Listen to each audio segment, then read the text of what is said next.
আসসালামু আলাইকুম এভরিওয়ান। আপনারা যারা এক্স এম্পায়ারে কাজ করছিলেন তাদের জন্য কিন্তু সুন্দর একটা সুখবর চলে আসছে, কারণ এক্স এম্পায়ারে কিন্তু ফেজ 2 চালু হবে।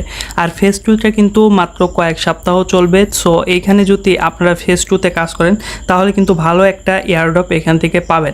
এখন কথা হলো, অনেকে ভাবতে পারেন যে ফেজ 1-এর যে এয়ারড্রপের পার্সেন্টটা আমাদের জন্য ছিল 70% আমাদের জন্য বরাদ্দ করা ছিল, হয়তোবা সেখান থেকে কেটে নিয়ে ফেজ 2 এর জন্য রাখতেছে। না, এরকম কোনো কিছুই না। দেখেন, প্রথম তারা যে আপডেটটা দিয়েছিল সেই আপডেটে তারা কিন্তু বলছিল যে কমিউনিটির জন্য টোটাল সাপ্লাইয়ের 70% থাকবে, এবং পরবর্তীতে নতুন আপডেট আসছে। আর ক্রাইটেরিয়াটাও কিন্তু একদম সিম্পল ক্রাইটেরিয়া, এখানে সবাই কিন্তু এলিজেবল হবেন।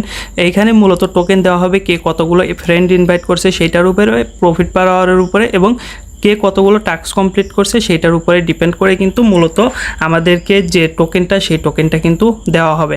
এরপরে অ্যাডিশনাল যে ক্রাইটেরিয়াটা রয়েছে সেখানে ওয়ালেট কানেক্টটা কিন্তু অবশ্যই আপনাদেরকে করতে হবে, এবং টোন ট্রানজাকশনের যে বিষয়টা এটা অপশনাল, এবং টেলিগ্রাম প্রিমিয়াম যাদের আছে তারা কিন্তু এক্সট্রা টোকেন এখান থেকে পাবে।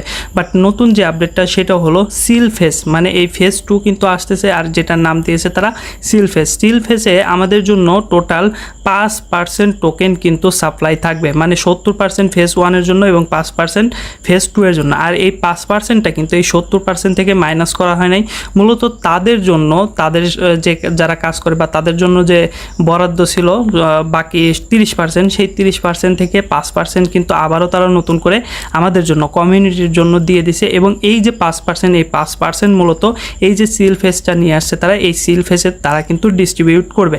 আর এই সিল ফেজটা কিন্তু মাত্র কয়েক সপ্তাহ চলবে। সো এই সিল ফেজে আপনারা অবশ্যই কাজ করবেন, আর সিল ফেজটা কিন্তু খুব তাড়াতাড়ি কিন্তু তারা লঞ্চ করবে। এখন যদি আপনারা এক্স এম্পায়ারের ভিতরে আসেন তাহলে এখনও কিন্তু এখানে চিল ফেজ যেটা, মানে ফেজ 2 যেটা, সেটা কিন্তু আসে নাই, বাট খুব দ্রুতই তারা কিন্তু একটা লঞ্চ করে ফেলবে, যেটা কিন্তু এই যে আপডেটটা, এই আপডেটটার ভিতরে বলে দিয়েছে। তো এই ছিল মূলত ভিডিওটি। কেমন লাগলো কমেন্ট